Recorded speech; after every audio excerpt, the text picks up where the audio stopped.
ਇਹਨੇ ਚਲਾ ਲਓ ਹੁਣ ਕੀ ਹੋਇਆ।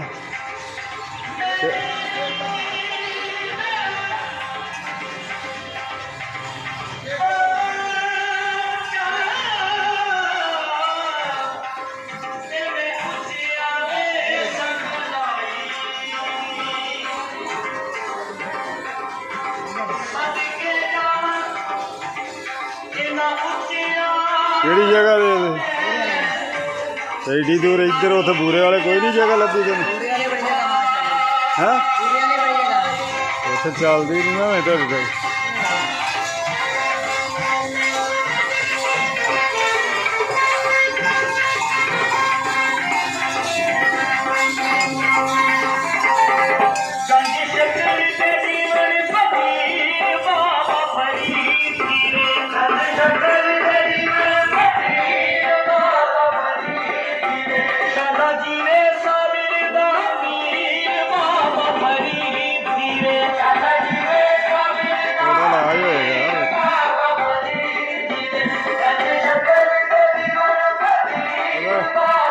कचहरी लगती है DPO की उत्थे दिखानी है क्या वेख लो मस्जिद च नहीं चला सकते स्पीकर तो तुम उस महल्ले लोगों का जीना हराम किया।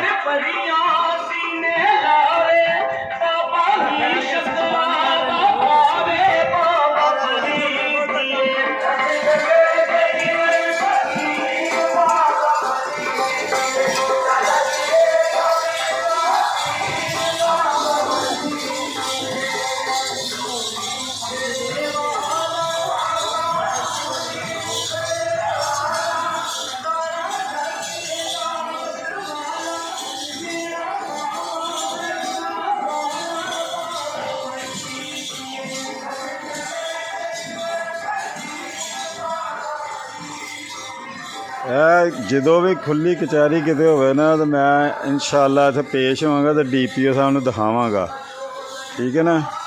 ये मस्जिद तुसीं लाउड स्पीकर लाण या कोई जरूरी नहीं कर सकते वो तो एक्ट का परचा हुंदा तो इन्हां नूं कोई पुछण गिछण वाला नहीं लोहे लै लैण वाला आ मंगण आ पता नहीं कित्थों बूरे दे दसदे तो ये बच्चे इदां अगवा यानी कि ये इजाजत है इन्हां नूं अगों वेरन भी डए आ ठीक है ना।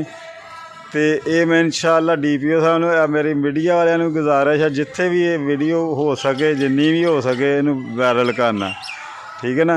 तो इंशाअल्लाह मैं DPO साहब को भी पेश एज मैं सबूत रखा है दिखाना मैं इंशाअल्लाह।